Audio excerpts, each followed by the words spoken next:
is the sole responsibility of the community producer and does not necessarily express the views or opinions of CCAT staff, board of directors, or the town of Carver.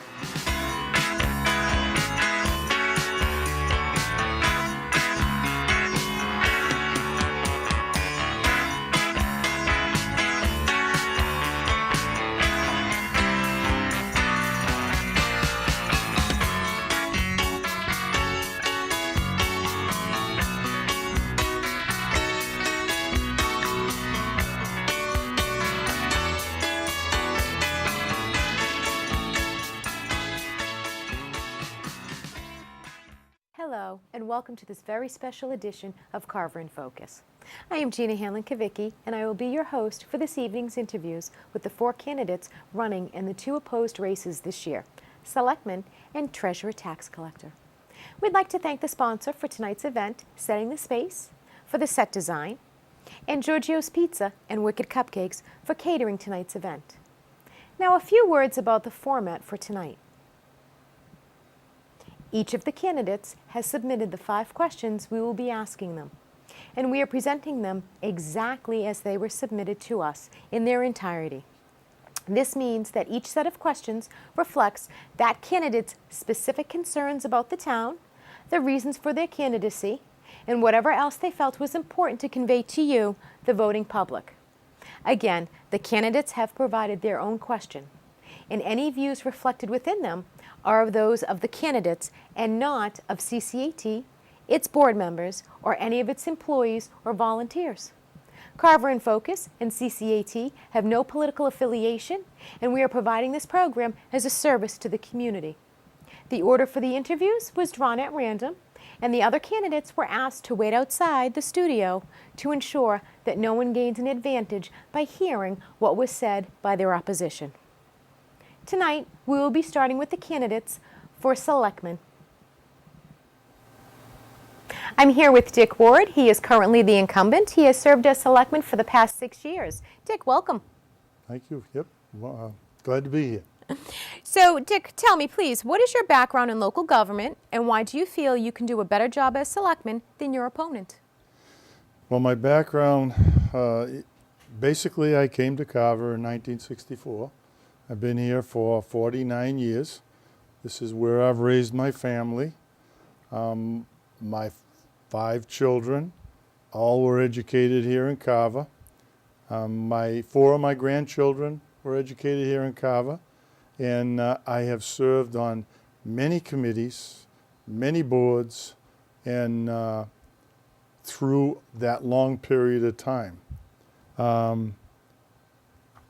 That experience, and that's a past selectman in the 60s and 70s, recreation committee, moderator, various other committees, and youth sports, and just involvement in the community, church included.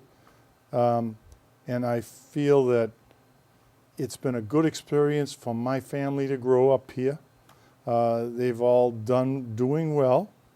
And as a result of a combination of the rural environment for them, the sports in a small town where they could all participate, and the schools have been good through those years. So as I look at my community, I am very proud to have been able to work here, live here. I taught here for 31 years also, and I've coached sports at the high school. So I've had a well-rounded background in my community. And so I want to continue that service.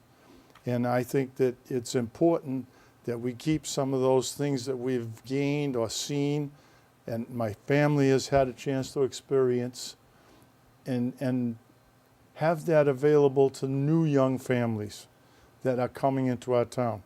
And there are a lot of young families, and our education here in Carver is good.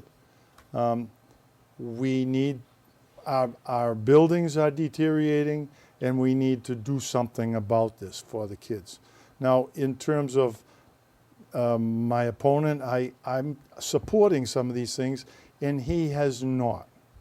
And so I felt that it's important for me to stay there and work towards helping bring some of the committees together, whatever it takes to move forward in some of the problems. And number one is that school. And figuring out where our community needs to go after we get into that school building assistance authority's pipeline. And we start to have an idea of how much our reimbursement could be. And then realize we lost a lot of money probably from the last time. So this time we got to go for it. Okay. How well is government functioning here in Carver? I think very well. I mean, I've been here for a long time and observed it.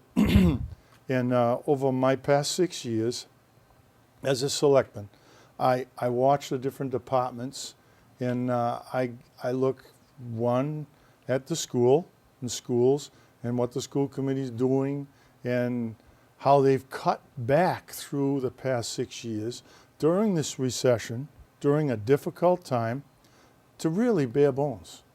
Because when you cut staff from 194 teachers back to 134 teachers, that's a big cutback. And so now you're saying, well, can we cut back more? And what happened to the buildings? Well, the buildings have deteriorated.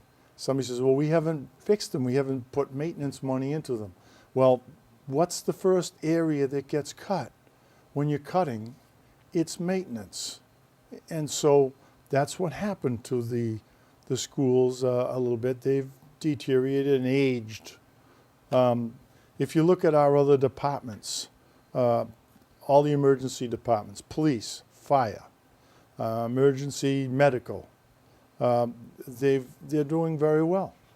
The police department has been going along and with very few major problems. We have a drug problem on the whole South Shore. We need more police officers. And I'm an advocate of that. If with all the crime that's related to drugs, we need to have a detective and we need to look into some school resource officers, I think. That would be the option of the police chief. But I'm just saying, we need to supply more police officers. Fire department, no question. You ask any town in the area, they're tops. Emergency management doesn't cost us much money. It's run primarily on insurance. The town hall, town manager, all our department heads. You will find that all the department heads find Mr. LaFawn decent to work for. He picks good people and he doesn't mini-manage necessarily. So as I look at our whole structure in our town, and then you come down to the taxes, and that study I refer to that was in the Boston Globe from the Department of Revenue, 49 towns in that study, okay? And over the past 6 years, which has been through the recession, 49 towns increased their taxes more than Carver did. 49. Only one was less than Carver. And that we were less than 2% on increase per year. And that it was 11.6%. Other towns, 34, 30%, in the 20s. We increased our taxes less than all these towns. What do you want? We worked at it. Things that are regular, items like gasoline, diesel, all those items, they didn't drop. They were in our budget. We had to absorb that because they were all increasing. So I think that between the finance departments and our town manager and the selectmen, we did a good job. And I'm proud of my town. I'm proud of them. How do you respond to the accusation that the town has been financially irresponsible? I don't see how you can term us irresponsible when I look just what I said about that study and how much our taxes have increased. Very little compared to all these other towns. Now, our bond rating is very high, okay? Our stabilization fund is near $1 million, okay? And we're very stable in that account. And then we've always balanced our budget through the past 10, 12 years. And if you take and look around a little bit, Middleborough a few years ago, they had to do a Prop 2.5 to pay their operational budget.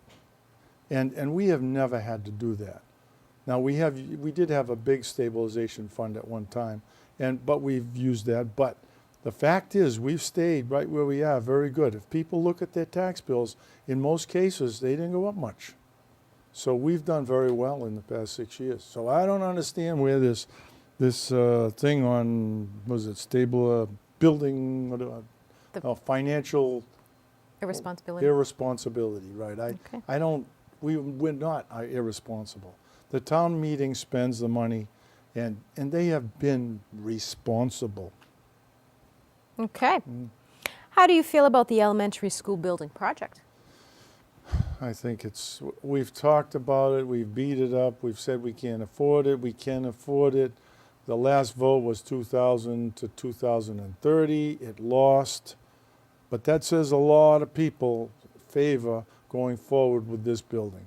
And if you go through with a tour on it, there's no question that it needs to be, especially the Washburn building in the back, okay? As you walk through that, you will see the ceiling tiles all warped and hanging down.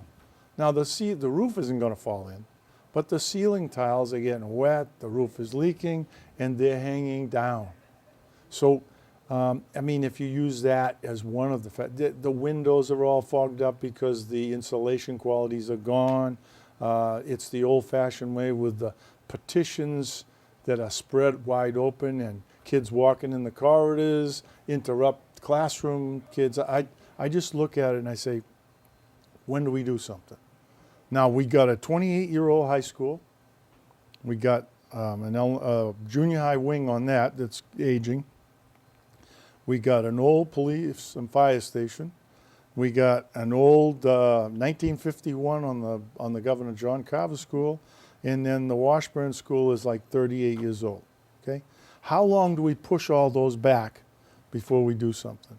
So I'm saying, get the thing through the School Building Assistance Authority pipeline, okay? Find out, or try to find out as much as we can about reimbursement, and then let's put our heads together and figure this thing out and put a couple of priorities in place, because we can't fool around for 5 years, talk about it, and then have another 4-year period of construction. You could end up 10 more years without a school. And the last question of the evening, you have been accused of voting for the solar project off Great Meadow Drive. Did you support that project or not? No, no, no. That project, first of all, is the responsibility of the planning board. The planning board goes through all the development work and the business community planning and the solar. And they're the ones that voted, not the selectmen. And I was one of the people, I looked at the plan, I saw the plan, and I saw the solar panels and the solar project 75 feet behind the back door of 3 houses. And I said, if that were my house and I lived in one of the 3, I would not want that there. Now, furthermore, any cranberry grower, which I am, who would want to okay that's a bad reputation thing for us in our industry. If solar comes to anywhere, it has to have proper buffers like our new solar bylaw to protect neighborhoods and houses. There's no way, as a cranberry grower, I would ever have voted for that, because that's going to make me look bad anyway. So I never voted for anything that was close to it. No, no, no. Well, I guess it's no. Thank you so much for joining us. It was a pleasure having you here. Thank you, Gina. I enjoyed the opportunity to put some information out. Great. I'm here now with Paul Johnson, who is also running for selectman. Paul has previously served for the past 4 years as the Water District Commissioner. Welcome, Paul. Good evening, Gina. Okay. What is the path to success for the school project? The school project should be the top priority for the town of Carver. We've struggled with this project for some time now, and I think the reason that we've struggled with it is that the project, as it's been put forward so far, has been viewed by the taxpayers as being somewhat less than affordable. So what we need to do is we need to reconstruct the project, we need to reconstruct the financing in a way that will make it affordable for the townspeople. I think the biggest thing that we could do to help answer that question would be for us to find out what the townspeople think affordable is. What's their definition of it? I'm sure your definition of affordable is going to be different than mine. My definition, because of my station in life, is going to be different than it would have been 5, 6, 7 years ago when my kids were in college. So we have to respect the differences between people in this process going forward and try to find out what is the number that the average taxpayer will accept, what is the number that gets us towards the magic 60% number that we'd all like to see for a project going forward. That's, I think, if we do that and then we go back and look at the project objectively and try to find out what is the best project for Carver. You know, I think there are a lot of things in the way it was done before that we could change. One of the things that I would like to change from the perspective of a citizen is the back and forth that goes on that I don't think is productive. For instance, I remember a number of years ago when the rooftop units were up for replacement and the schools were asked to back off on those repairs. A number of people have voiced concerns that they think that the school has been degraded from a maintenance perspective because they failed to do maintenance. Well, if the school professionals were assuming that they were going to get a project, it would be altogether reasonable for them to skip those kind of maintenance items.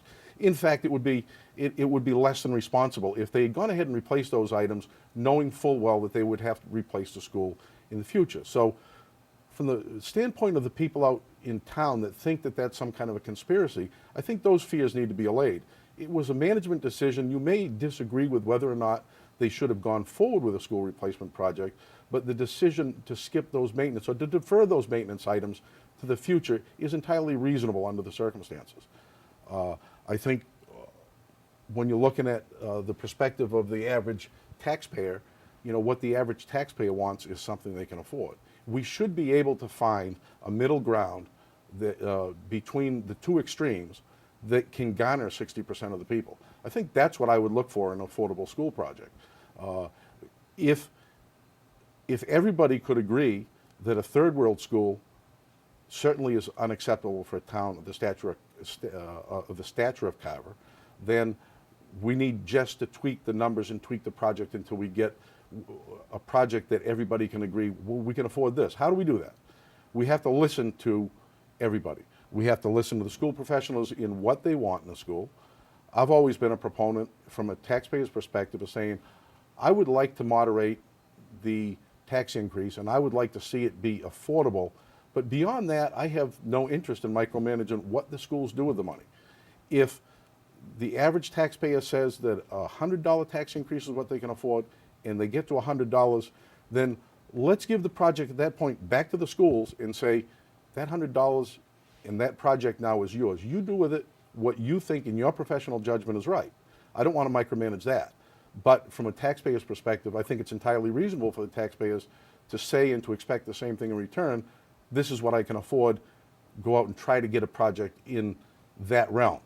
If the project doesn't come in, let's say the taxpayers come by and we do some kind of a ballot initiative or a question on the ballot that says, would you accept $100, 0 to 100, 0 to 200, that kind of thing, and they come back and say 100 and it's 150, does that mean it won't pass? I don't think so. I think at that point, if the school building committee with Steve Pratt, Dan Ryan, Roger Shores, Paul Duff, comes up and says, look, this is the best we can do. This is the best financing package we can put together. This is the best project we think we can put together. I think people would accept that at that point. I mean, look at the people you have on that committee. Steve Pratt is a wizard with numbers.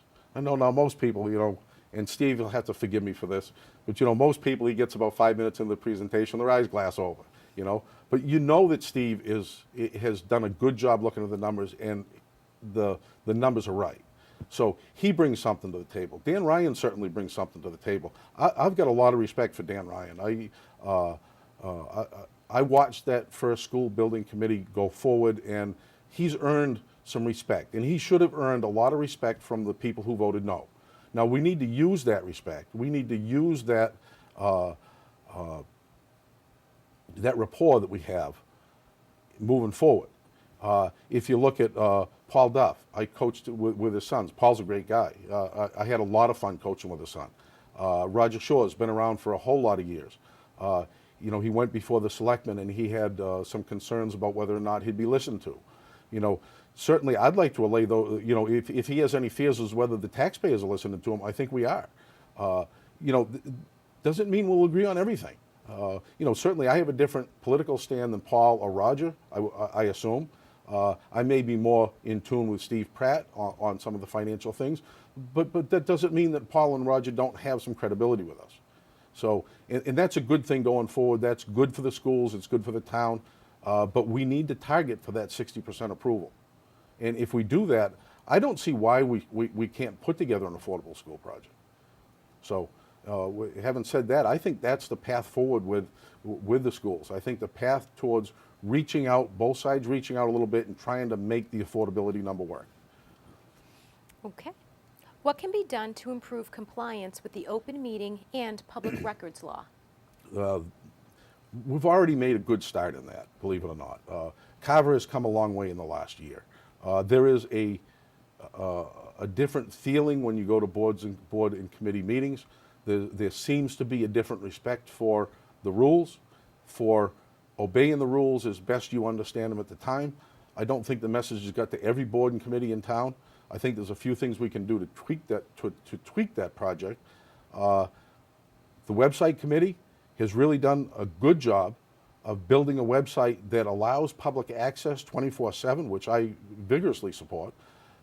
The great thing about the web access using the town's website is it's available 24/7, and it doesn't cost the town a dime because the search is electronic and it's performed by the individual looking for the information. He can print it right out at home. If it's 5 minutes before the meeting, he can print it out. So those have been great changes.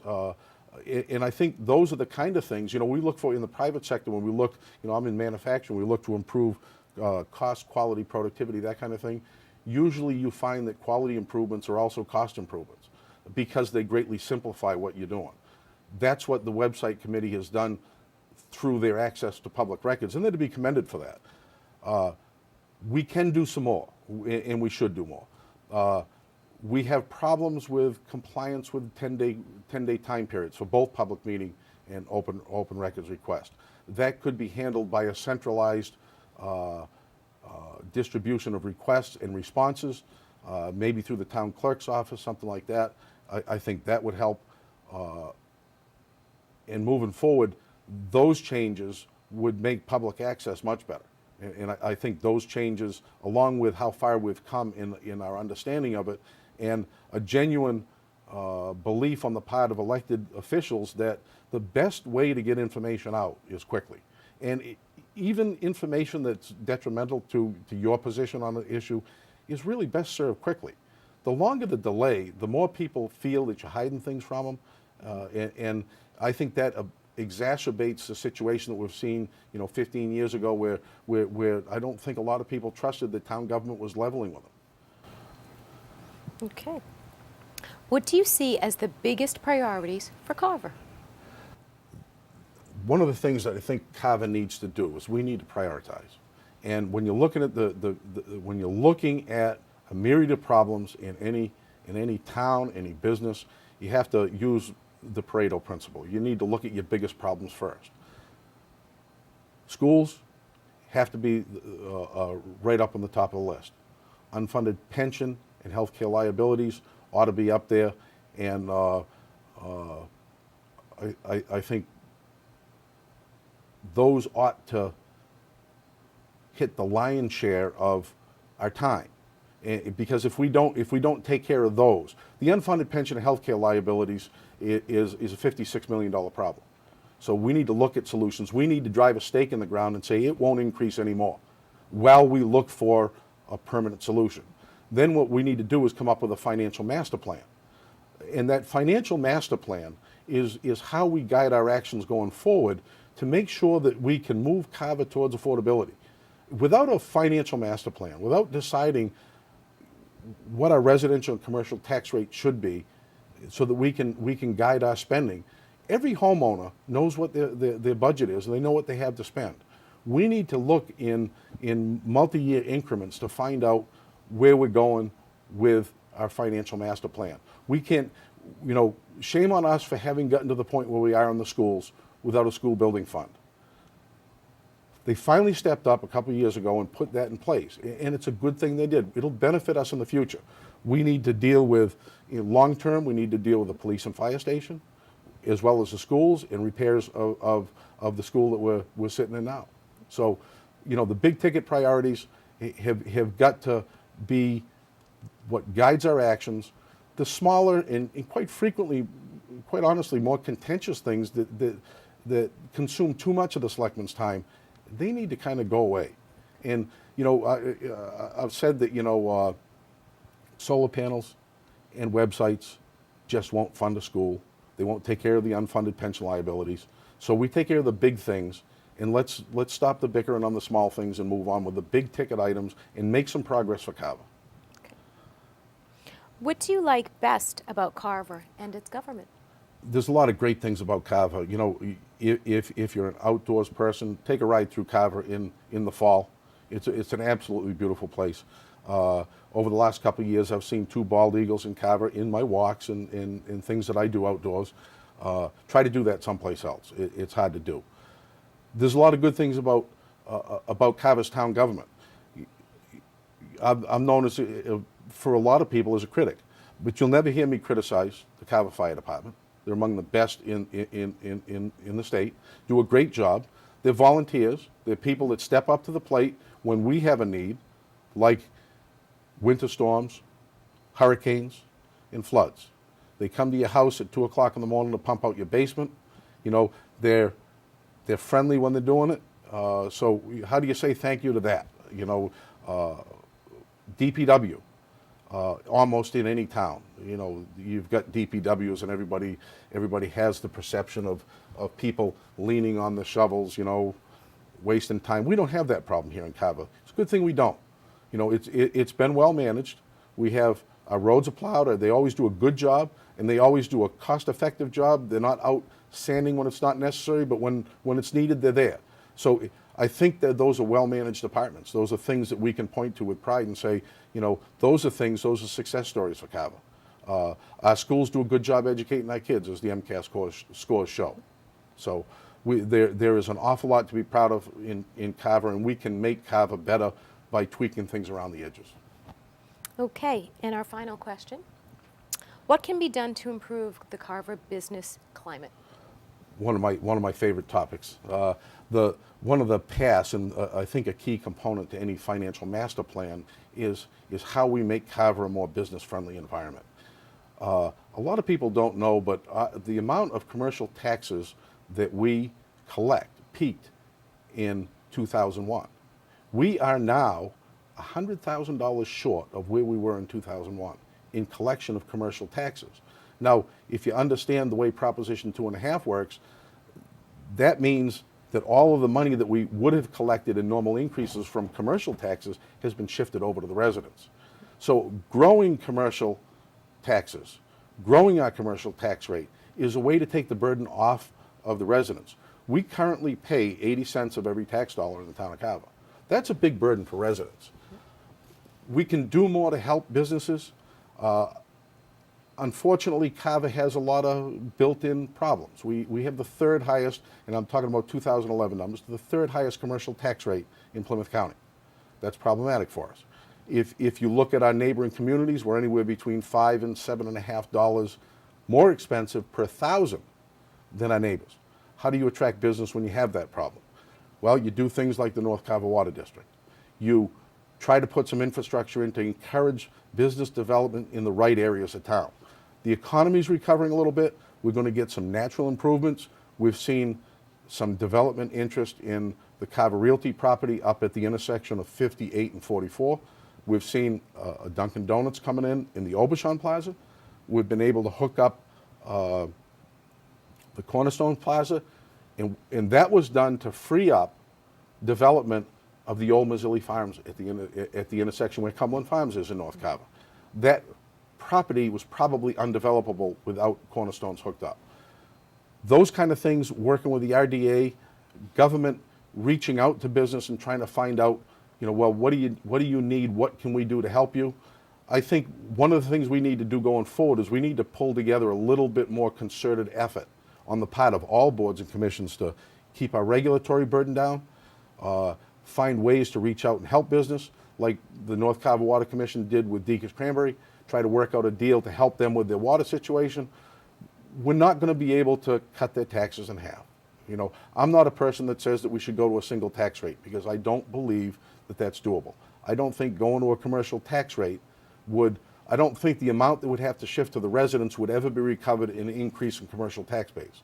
But short of that, there are a lot of things that we can do to help our industry. And we should help our industry as much as we can, because in helping them, we're also helping the residents. We're trying to reduce that 80-cent tax burden that we have. 80% of the taxes in town paid by the residents. The more commercial growth we get in the right areas, the right kind of business, the better off everybody is. So those are important things. Well, thank you for joining us tonight. Thank you for having me. In the future, you don't have to come all the way to CATV. I do house calls.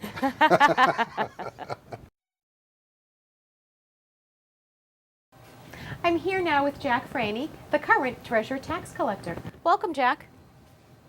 Good evening. Jack, how does the high school keep track of the funds that the classes and clubs raise, such as a recent yard sale held at the high school by the National Honor Society? Well, basically, the club advisors, or the class advisors, when they run like the yard sale, they would take that money and bring it to the bank, the Rockland Trust Bank, and put it into a money market account that I've established for them. So years ago, they had the student activity accounts, but there was a lot of money missing. So the Department of Revenue, Department of Education came up with a plan of how to set these up, and it was never set up until I was elected treasurer tax collector. And then Matt Gillis approached me and said, can we go and set up this formalized plan as recommended by the Department of Education? That's what we did. So basically what happens is a money market account that's in my name only, that's not in the school's name. And because I'm bonded and I am the treasurer and I'm supposed to have custody of all funds for the town. So when they run these different projects and stuff, they'll bring the money to the bank. They get 2 deposit slips. They give one to a bookkeeper that works for the school department, and they send one up to me through our Zobrio cash management system. And that money accumulates in there. Then they also have a checking account here that the school takes care of, and the principals sign off, they sign the checks. So what happens is the school department has set limits on the amount of money that can be in that checking account. And the amount of money that's in the checking account and the money market account has to equal all the different accounts for the different clubs and classes, and the bookkeeper takes care of that. Now, over time, when they write checks out of the checking account, the balance goes down so that they'll have to replenish it. What they do is they prepare a request form, and they send it to the assistant superintendent of business and finance, Pat Maha, and he checks it all over and has to have 3 school committee members sign off on it. So once that's done, they send it up to me, and I'll transfer the money from the money market account into the checking account. And the way that they determine that is the money runs down, and they know that they can have a top limit. So they add up all the checks that will bring it to that top, all the checks that they've written out during a month or 2 months, and that's how they determine what the amount is. They list it all on a sheet of paper that's attached to the request form. School committee members get to look at it. They can ask about it. They can look at the different bills and stuff. And once that money is transferred over, then the cycle will repeat itself again. So that's pretty much how the program works. And Matt and I, it took us about a year to sort it all out and get it implemented in the high school. And once we got it done in the high school, we duplicated it for the elementary school. Okay. Will the so-called CPA question on the ballot take effect right away if the vote reduces the CPA tax to 1%? Well, basically, it's a non-binding question. So what it is just weighing in how the voters feel about it. And it won't take effect right away because it's non-binding. I had proposed putting a binding question on there, but the advice I received from town council and through my own research indicated that it had to go to town meeting first. And then you would go to a regularly scheduled annual town meeting for the town or to a regularly scheduled state election. Now, most of the taxpayers that pay a real estate tax bill pay that surcharge. And what it will do is drop it from a 3% surcharge to a 1%. Some taxpayers are exempt and they can get an abatement, but that's a very small amount. What I did find in doing the research for setting it up was the original binding question that we passed in 2006 was in error. Because on the ballot question it said, will you vote in the Community Preservation Act, sections 3 to 7 of Chapter 44B, which is the Community Preservation Act, as accepted by the legislative body, its legislative body. Well, our legislative body is town meeting. And on 2 different occasions, there was warrant articles put on there, and they were both soundly defeated. And they put in there that it had been accepted, so there's a flaw in that. So after the election ends up, we're going to have to see how we're going to approach it at town meeting. And basically what it does, a non-binding, it just gives people the option of either keeping the tax at that level or lowering it. I don't think sometimes people can go to the ballot box and determine whether they want to lower their taxes. But this gives them an opportunity to do that. As a lot of people wanted me to put in a binding question or a non-binding question to get rid of the CPA tax. But I don't think that's really necessary. I think it's done a lot of good for us. These are difficult times. People can lower it for the next 5 years and maybe build it back up again. There was an act passed by the legislator that says that we can take certain general fund receipts and apply that to it and build it back up to the 3%. And if we do that, then the state will match at the 3% level. So that's kind of a bonus to us if we have the excess monies in our general fund budget. Okay. What is the Building Stabilization Fund? Does it provide money to build a new elementary school? It possibly could. It was the brainchild of the Town Building Study Committee. They came up with that mechanism. It was approved. The Town Building Stabilization Fund was approved in April of 2011. And basically what it does, it takes personal property tax, new growth, and puts that in it. And they become like building blocks. So the first year, let's use an example. The first year, say it was 100,000. The next year was 200,000 in new growth. The third year was 100,000, and the fourth year was 300,000. So the first year, we would put $100,000 of the personal property new growth taxes and put that in the Building Stabilization Fund.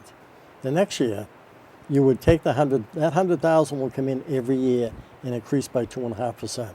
But for our example, just use the flat numbers. So in the second year, you would take the 100,000 from the first year and add it to the 200,000 from the second year, put 300,000 in the fund. The third year, you'd add the 100,000 from the third year to the 200,000 from the second year to the 100,000 from the first year and put 400,000 in, and so on. If you get up to the fourth year, you'd add 300,000. What happens is, it's not necessarily the money that are building up in the funds, it's the cash flow that's increasing. So after 4 years under that scenario, you'd have $700,000 cash flow. And that could be enough to build a fire station or a police station, or if we approve a debt exclusion for the school, we can take that and reduce the amount that would be taxed to us. I think the debt exclusion might run around 1.5 million.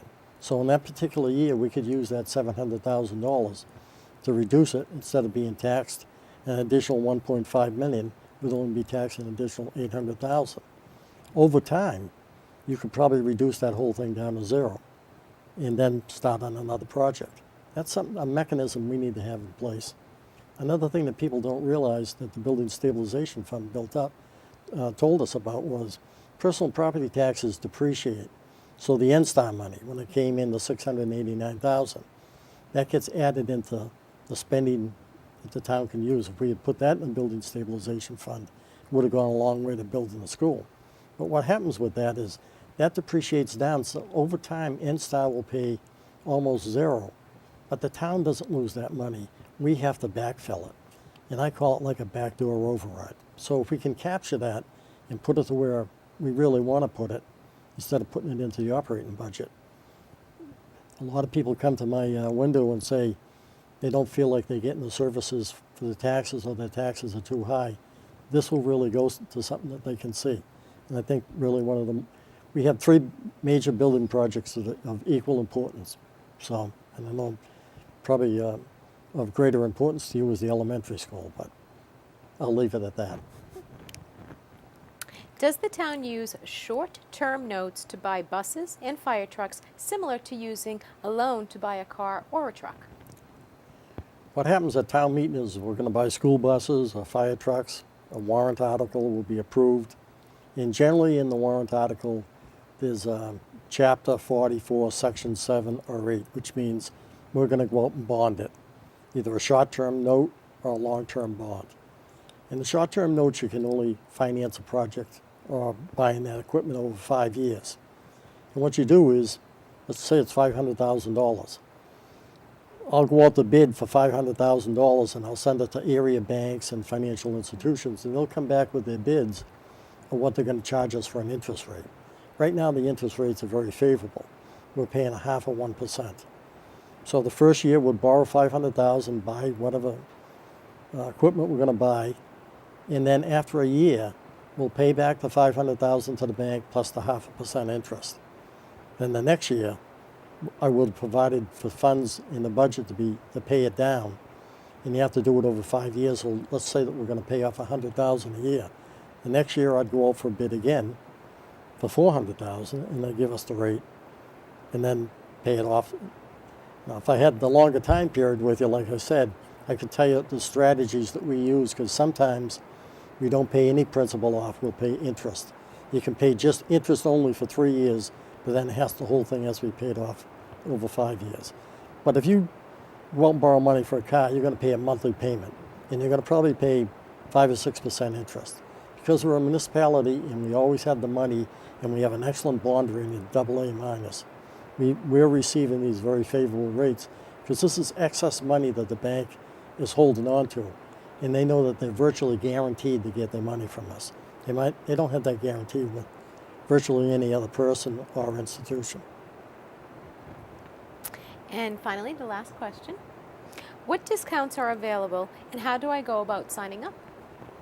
3% discount, it's called a 3% discount program, was voted in. We're the only municipality in the Commonwealth of Massachusetts that does it, but other states do it.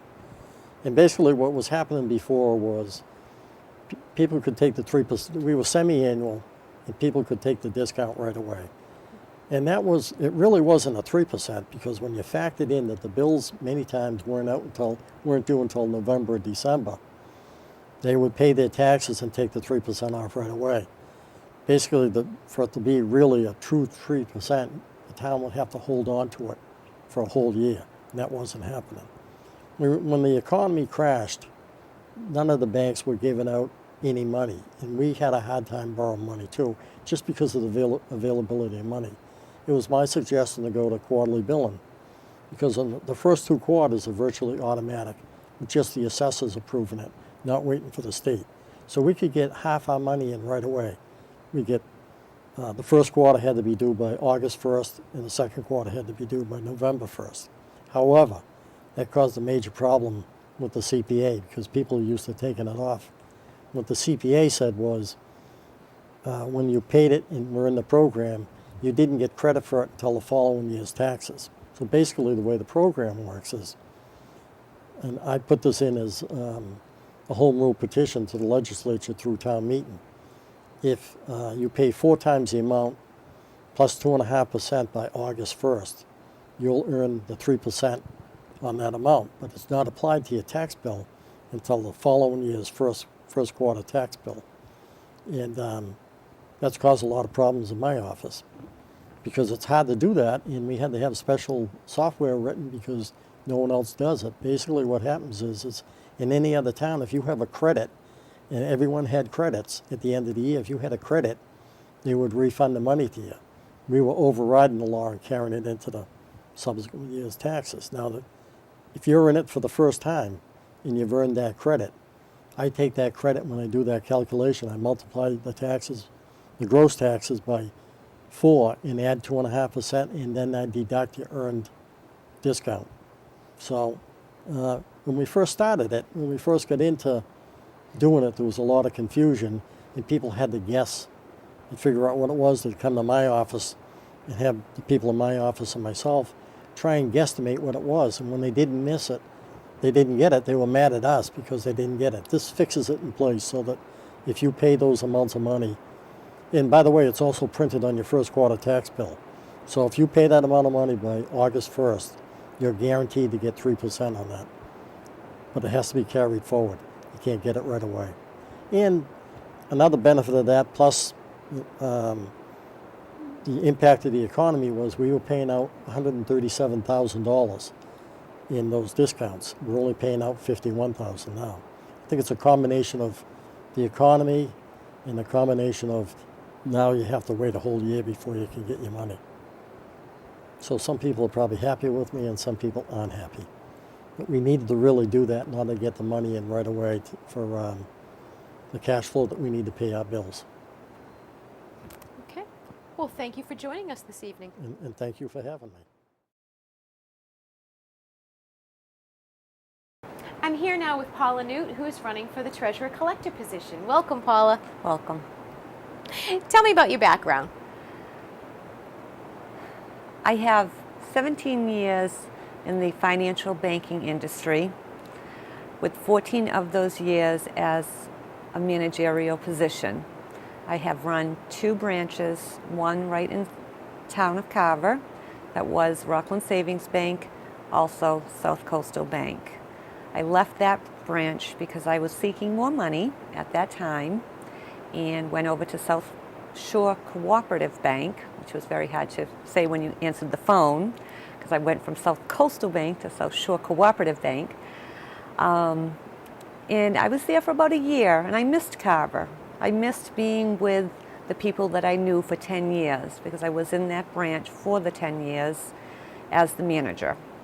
So I started seeking a job in the town of Carver, and the position of the clerk, treasurer collector clerk, came up.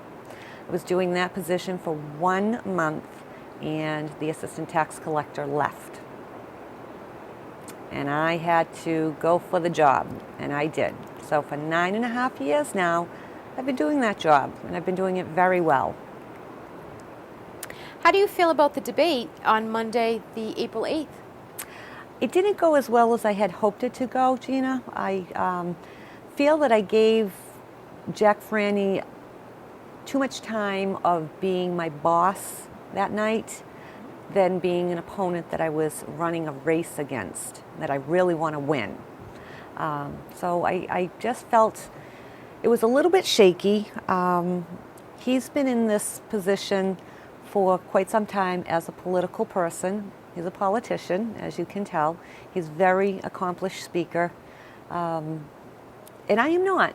And it is very uncomfortable for me to be in front of cameras, live cameras at that, and have things asked of me that I'm not really sure about. So I didn't feel that it went my way. He did seem to interrupt me an awful lot too, and I shouldn't have allowed that to happen. I should have told him, Jack, it's my turn to talk, but I didn't. Okay. Do you believe your lack of a college degree prevents you from performing any aspect of the treasurer collector's position?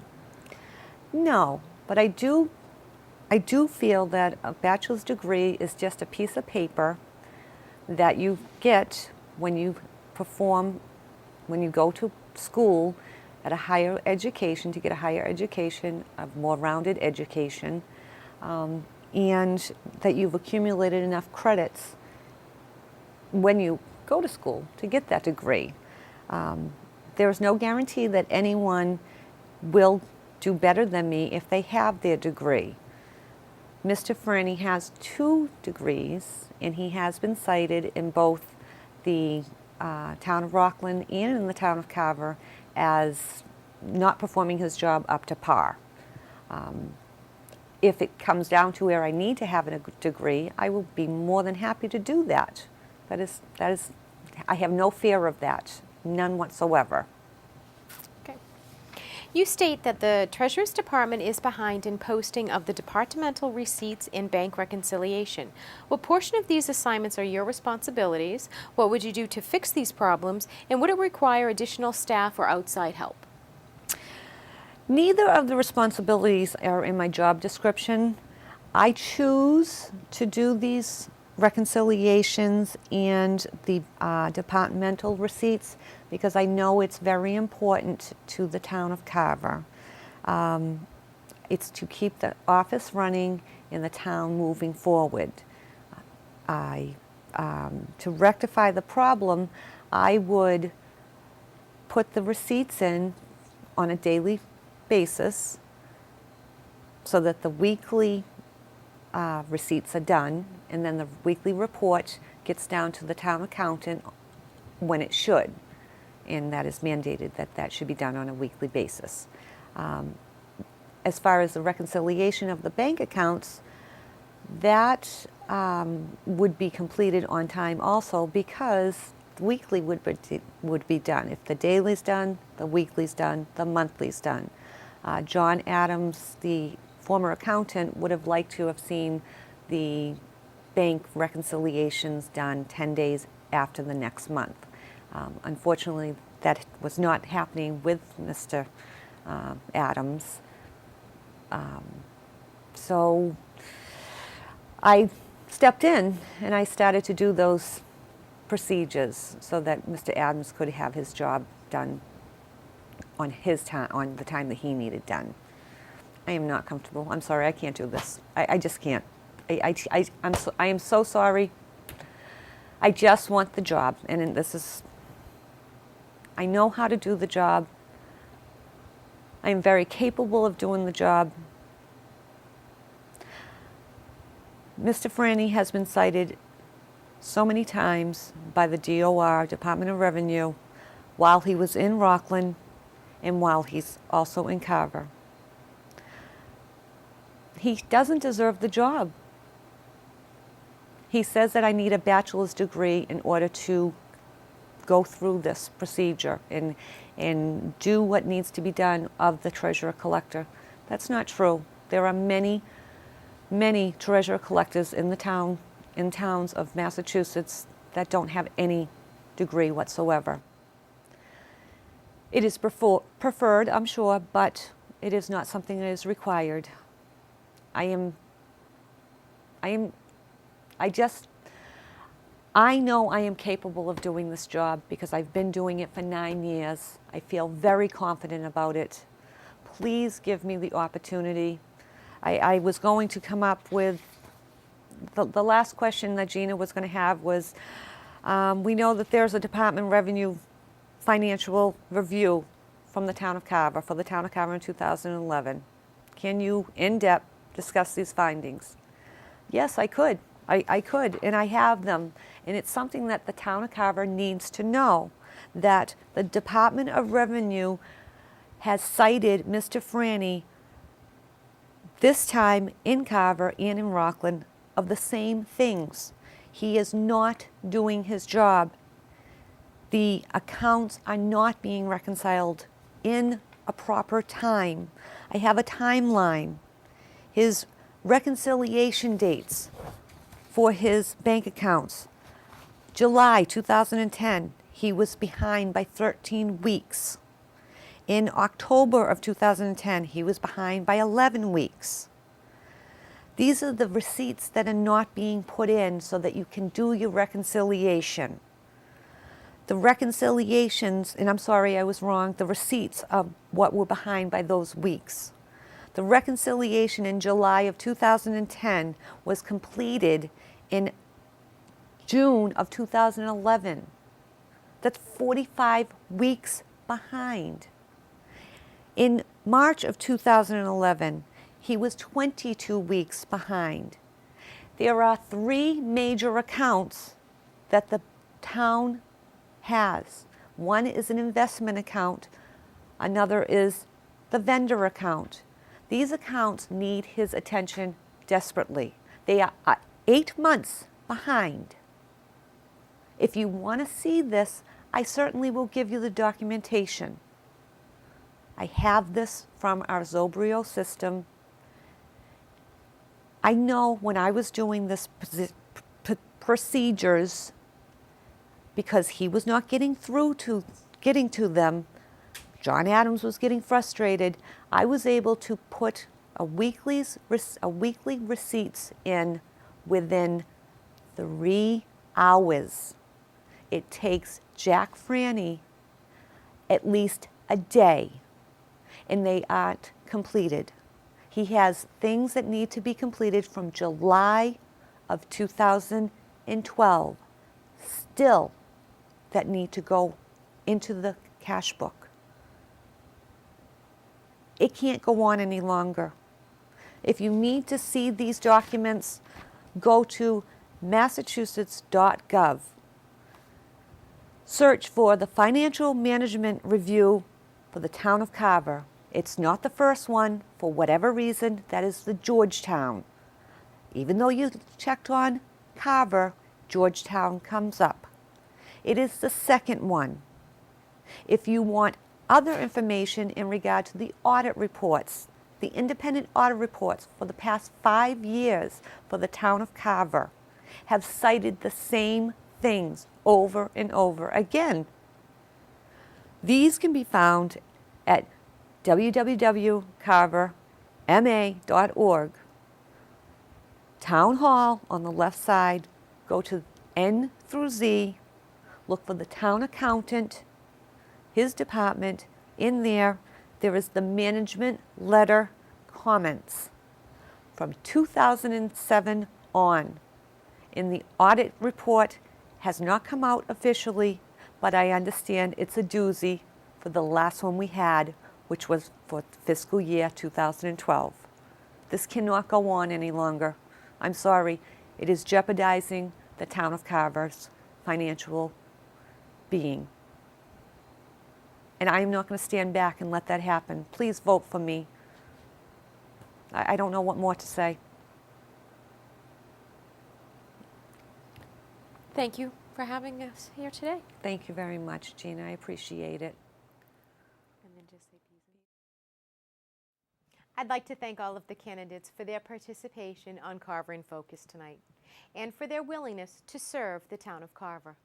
We'd also like to thank our sponsors for tonight's event, Setting the Space, Giorgio's Pizza, and Wicked Cupcakes, for their generous support in helping us bring today's program to you. Election Day is Saturday, April 27th from 8 a.m. to 6 p.m. at the high school. Please get out and vote. If you don't vote, you have surrendered your voice. For CCAT and Carver in Focus, our guests and the crew, I am Gina Hanlon-Kavicki. Thanks for watching.